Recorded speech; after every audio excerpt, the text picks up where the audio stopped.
In the last video, we solved equations that involved addition or subtraction. In this one, we're going to solve equations where multiplication and division are the primary operations.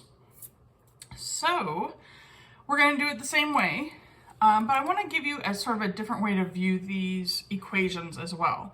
Because all we're saying is that 3 times some number equals 6. But as these get more and more complicated, one way we can think about it is like a scale. So 6 is on one side, and then on the other is 3 times some missing value. So I'm going to draw them as 3 boxes. So there's 3 boxes, and together these 3 boxes balance with 6. That's the idea. And these are supposed to be question marks in there. It's a little weird, but. So you might see this sort of scale idea of what an equation is. It's just saying that these two things equal or balance with each other. But to solve for x, solve means get x by itself. So instead of 3 of these boxes, we want to just get 1 box left alone on one side. But in order to maintain the balance, we have to do the same thing to both sides. So to undo multiplication, the opposite operation order is division with division. So we have 3x equals 6. So what I'm going to do is on both sides of the equal sign. So remember again, that equals makes 2 sides. I'm going to divide by 3, divide by 3. Now, in the last time when we were doing adding and subtracting, we looked for it to equal 0. Here, 3 divided by 3 isn't 0, it's just 1x. So 1x equals 6 divided by 3 is 2. But that's the same as saying x equals 2. Right? We're left with just one of those boxes on the left side, and then 2 is what balances with it. So that's the idea. Just like the last time though, we should check and we should write our solution set in curly brackets. Because checking's not hard. You just plug in 2, x equals 2, into the original equation. 3 times 2 equals 6, checks out. And so we can write the solution set is the number 2 in curly brackets. All right, let's try that with this other one. So if we were drawing a scale, 2 would be on the left side, and then 2 times some variable. So that's 2 boxes that I don't know what they are, is what balances with the number 2. And we want to know what goes in that box that would balance with 2.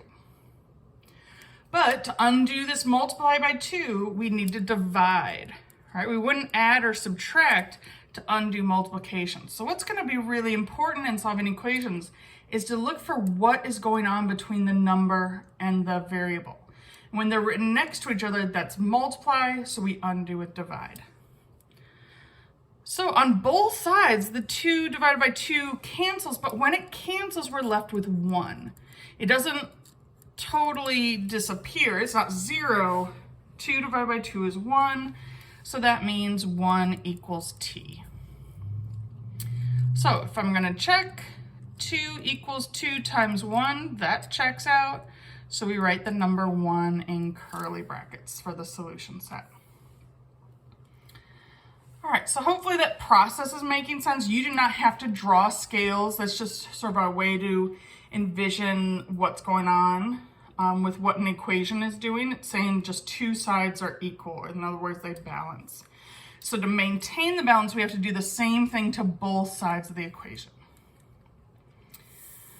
All right, so let's focus on just undoing these. State the solution set. That again means that curly brackets, and check your answers.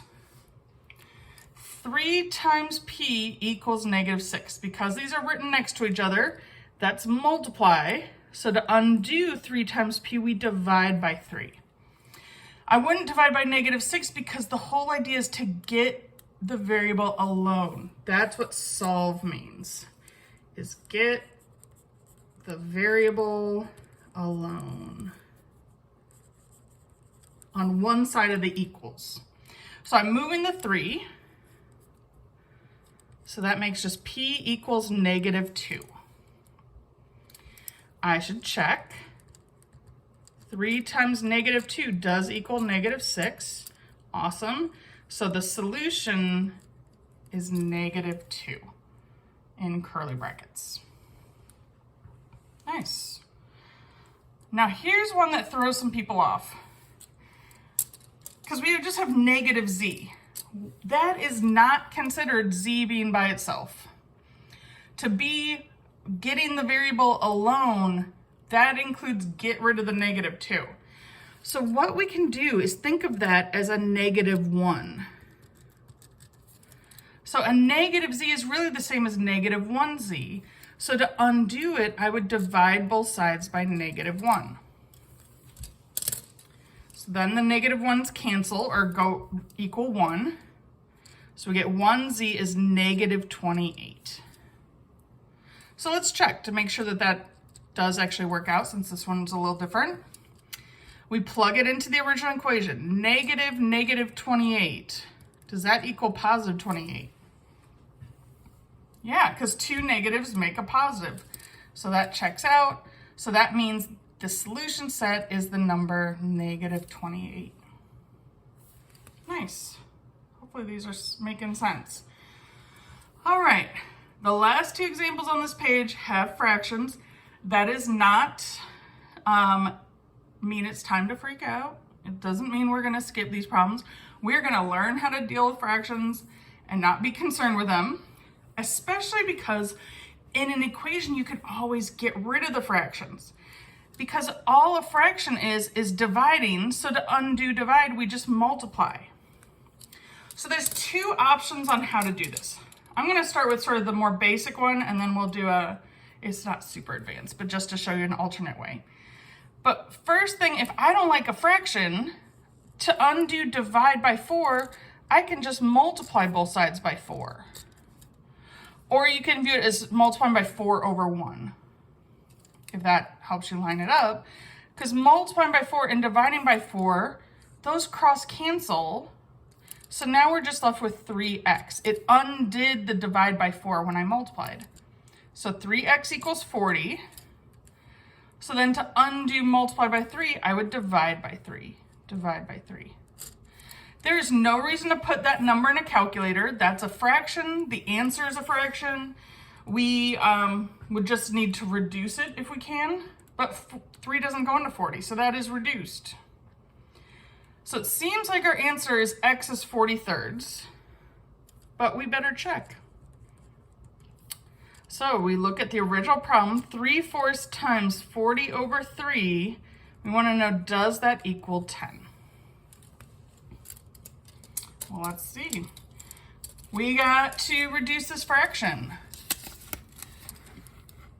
So first I'm going to cross cancel. On this diagonal, the 3's cancel.